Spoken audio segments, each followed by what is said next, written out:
చంద్రబాబు నాయుడు గారు, మీ తెలివి ఇంత దిగజారిపోయిందా? అంటే మీ తెలివి పైన మెదడులో కాకుండా కింద మోకాల్లో జారి అక్కడి నుంచి అరికాల్లో జారిందా? ఇంత తెలివి తక్కువ పనులు ఎందుకు చేస్తున్నారు? ఇప్పుడు వల్లభనేని వంశీ వాడు ఒక పనికి మాలిన వెధవ. వాడు మాట్లాడిండు. అలాంటి వాడిని ఎవడు సపోర్ట్ చేయట్లేదు.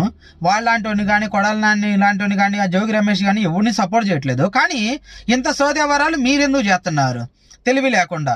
ఇప్పుడు వల్లభనేని వంశీ మీద దాడి చేయడానికి మీరు వెళ్ళారని చెప్పి మీ పార్టీ వాళ్ళు వెళ్ళిన సంగతి రాష్ట్రం మొత్తం చూసింది. అందుట్లో తప్పు టీడీపీ వాళ్ళదని ప్రతి ఒక్కరు తెలుసు. ఇప్పుడు మళ్ళీ తిరిగి ఉల్టా కేసు మీరు వెళితే వాళ్ళు మీ మీద వచ్చి దాడి చేశారు, మిమ్మల్ని చంపడానికి చూశారని చెప్పి ఒక సోది పనికి మళ్ళీ కేసు ఎందుకు పెడుతున్నారు? ఇలా పెట్టి అనవసరంగా మీ మంచి పేరు మీరే జడగొట్టుకుంటున్నారు. ఇది సోదితనం కాదా? పనికి మాలినతనం కాదా? ఎందుకు ఇలాంటి సోది కేసులు? ఇది ప్రతి ఒక్కరు బాగా అలవాటు అయిపోయింది. ఎవడు అధికారంలో ఉంటే వాడు వ్యతిరేకంగా ఉన్న వాళ్ళ మీద కేసులు పెట్టడం. కానీ అందుట్లో కూడా ఇది ఒక చండాలమైన దరిద్రమైన కేసు అనమాట, అలాంటి పనికి వాళ్ళ మీద.